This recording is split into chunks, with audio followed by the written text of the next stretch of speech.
What if everything you've believed about life and death and eternity depends on one single event? What if the resurrection of Jesus is not just a story, but the moment that changes everything about who you are and where you are going? Because if Jesus truly rose from the dead, then death is not the end. Sin is not final, and hope is not wishful thinking.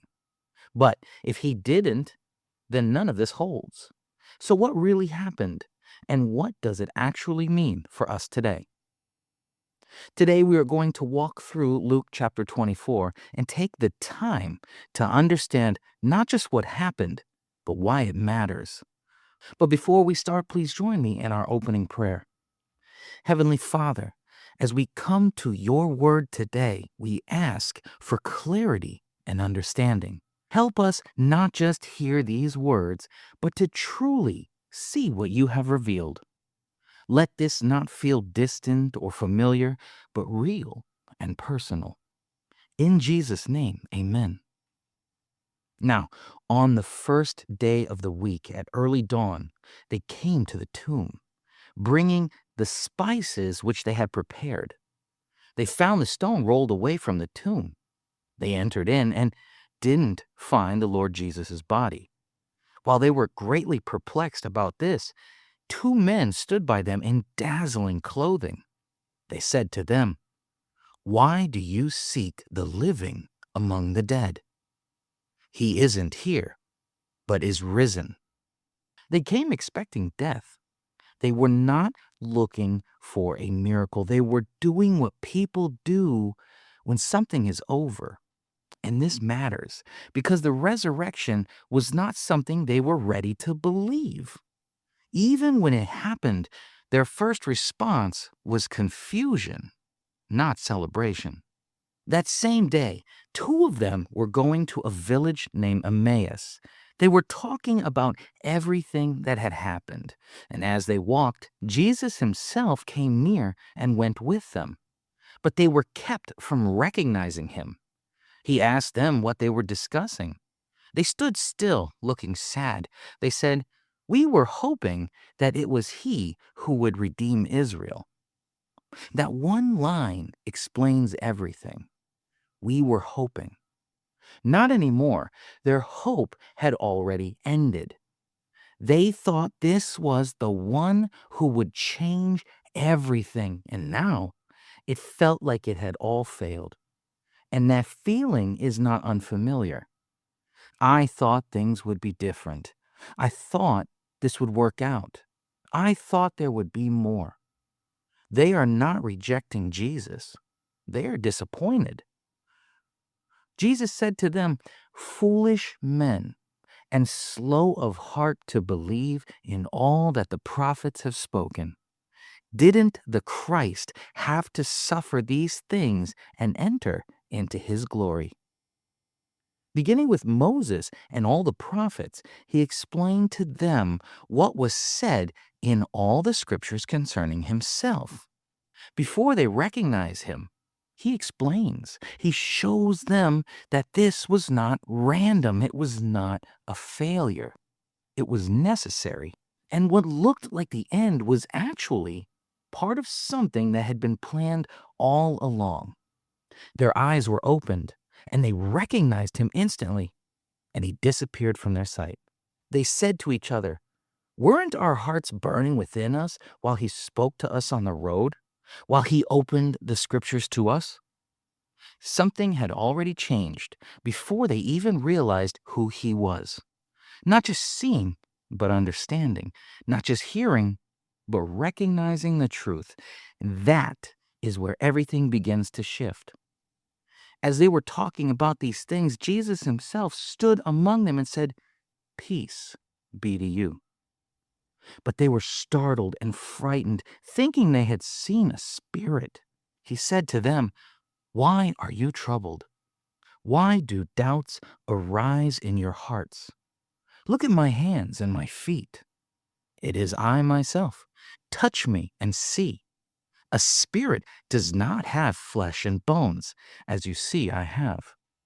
Even now, there is still fear, still doubt, still hesitation, and Jesus does not dismiss that. He meets them in it.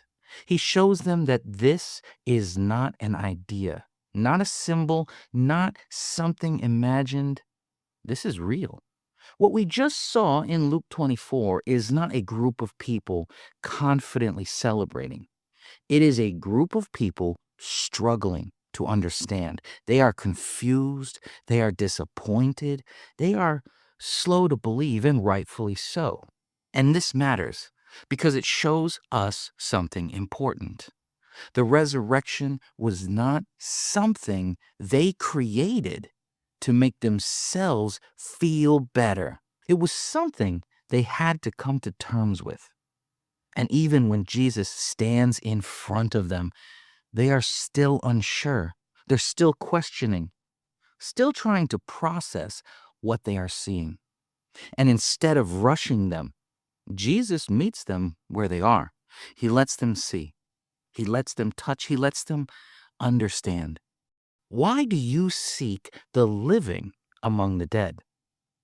That question is not just for them, it's for us, because it challenges how we think about life itself. We often try to fix things at the surface. We try to improve our situation, our behavior, or our circumstances. But underneath all of that is something deeper, something that cannot be fixed by effort alone. The resurrection tells us that the problem is not just what we do, it is what we are. And more importantly, it tells us that the solution is not something we create. It is something God has already done. Later in the chapter, Jesus makes it clear it was necessary. It was necessary for him to suffer. It was necessary for him to rise, and necessary for this message to be shared. This is where we see the meaning clearly. The resurrection is not just proof that Jesus has power, it is proof that what he accomplished is complete. The cross was not unfinished, it was not uncertain. The resurrection confirms that. The payment for sin was accepted. Death does not have the final word. The way forward is now open. When the text says remission of sins, it's talking about forgiveness, not partial or temporary, but fully removed. And when it speaks about redemption, it's not just about change. It's about being brought back, restored, made new. This is not abstract, it is personal. The question is not just what happened. The question is what this means now. If Jesus rose from the dead, then your past is not final. Your failures are not the end of your story. And your life is not without direction or meaning. But this is not just comfort, it's also a call. Jesus says that repentance and forgiveness should be proclaimed. Repentance means turning, not just thinking differently, but changing direction, turning away from what leads to destruction, and turning toward what leads to life. This does not mean everything has become easy. It does not mean all struggle suddenly disappears. The people in Luke 24 still had questions. They still had fear, still had to grow in understanding, but something had changed. Not their circumstances immediately, but their foundation. Because now, even in uncertainty, there was something solid underneath, something real. The resurrection is not just something to remember. It is something that reshapes how we see everything. It changes how we understand failure and suffering, hope and purpose. Because if Jesus is alive, then what feels final is not final. What feels lost is not beyond restoration. And what feels uncertain is not without direction. With this amazing thing in mind, please join me for our closing prayer. Heavenly Father, thank you for what you have revealed through the resurrection. Thank you that this is not just a story, but truth. Help us to understand what this means, not just in words, but in how we live. Give us clarity where there is confusion, faith where there is doubt, and willingness to respond. In Jesus' name, amen. If you want to understand this more deeply, we are walking through the Bible chapter by chapter, step by step. You can start in the Gospel of Luke and see how it all builds from the beginning, and continue with us as we move forward, one chapter at a time. I look forward to seeing you there.